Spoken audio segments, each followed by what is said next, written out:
for joining me today. Okay, let's talk about broccoli. Specifically, let's talk about starting this. I know it's not exactly a super favorite food, but it's also a popular food lately. So I know at our house, it's a favorite.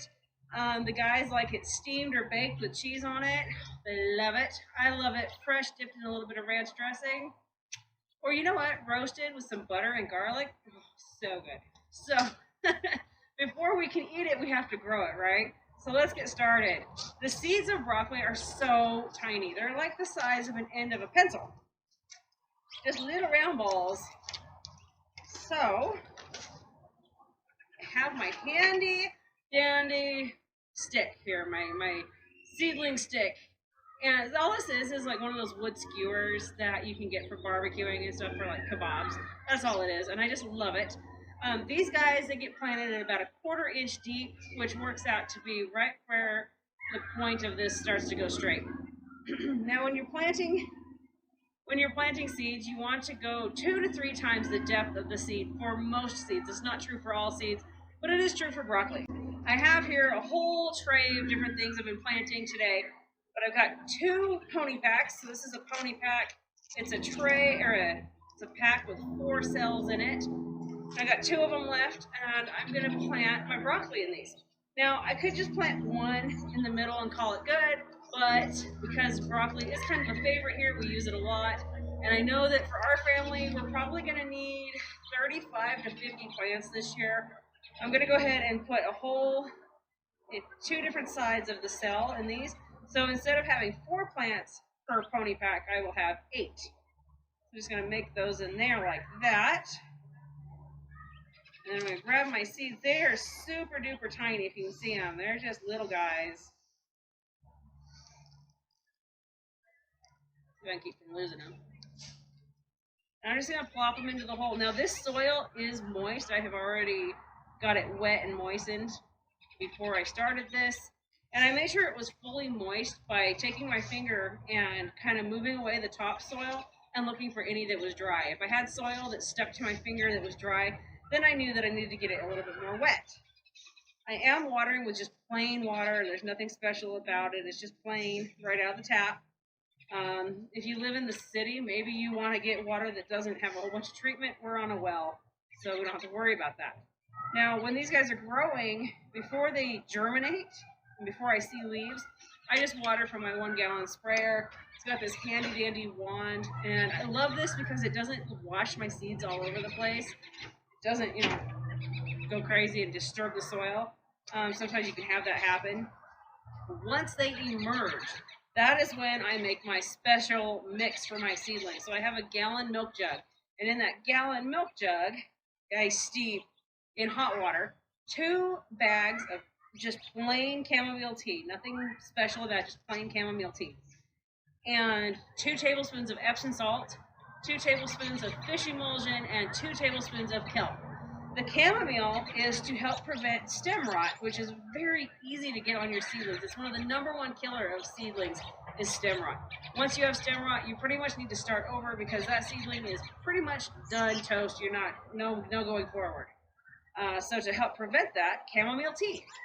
Next, it was the Epsom salt, and I know salt. Oh my gosh, trust me, you would have to dump a little bit more than that, a lot more than that to kill your plant. The minerals in Epsom salt are what your plants are after. It gives them a nice jump start. And so to give mine a jump start, I add the Epsom salt. And then the fish emulsion and the kelp, that's just added fertilizer that's going to give these seedlings one heck of a jump start. You want to give your seedlings the best start you possibly can. You don't want weaklings. You want strong plants going out into your garden or into your containers, whatever. Give them the best chance you possibly can. Now, I water with that mix. When they're little, it's a daily, they get it every day. No messing around, especially when it comes to stem rot. I'm not playing. You could probably take the fish oil and the kelp and the Epsom salt and switch that to like once a week if you want to, whatever you're comfortable with. So I've got those all in there. Now, I'm starting seedlings every 2 weeks. So this is the first week in March. I will start in 2 weeks. That'll be the third weekend in March, and I'll continue with broccoli. I'll probably continue until the middle of May for my last starting of seedlings. You can probably go into June, but the problem I've noticed is broccoli shoots like crazy. It bolts, it sets seed, and that's because of how hot we get here. So honestly, mid-May is the last time I will plant any seedlings to get started, and then I won't start more again until the end of July into August, so that I can then have a fall planting for those ones. It doesn't, they don't handle the heat very well, and they bolt very easily. Now broccoli. Okay, so broccoli is one of those plants. It is a huge attractor for aphids and like the white caterpillar moth. They will decimate your crop. They take it over, and that's it. Now I know they say plant enough so that you're sharing with nature. Okay, but when nature takes all my plants, I've had enough. So to combat that, I use a bug netting or like the Agribon row cover. I have a friend that she watches for sales at the stores or thrift stores for the tulle.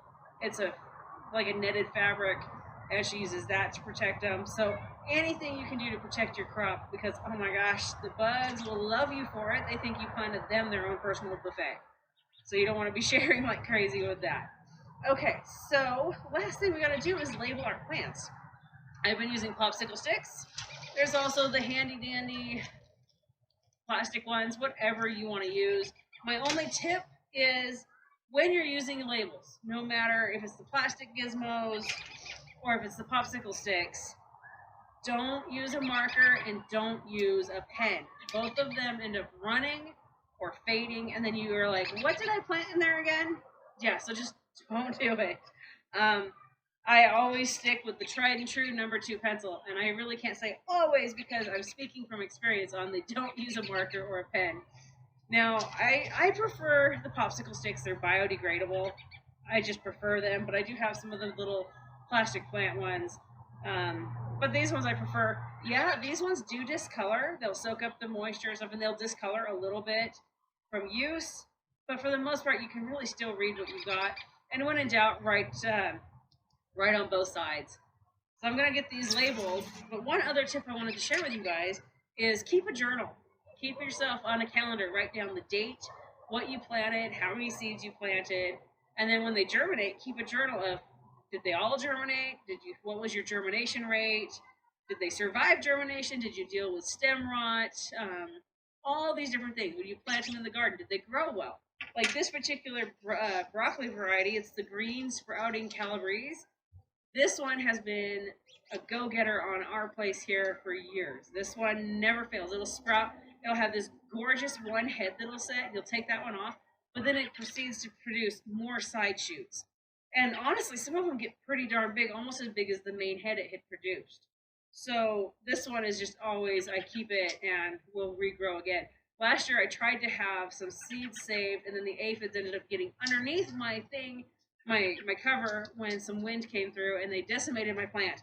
So I didn't get to save seeds, so I did have to buy ones this year.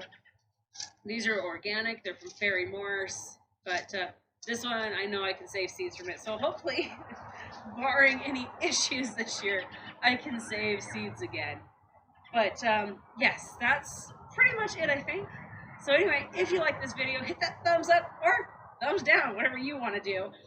Consider subscribing. If you got any comments or questions, leave them here for me. And hopefully I'll catch you guys on the next video. Thanks, guys.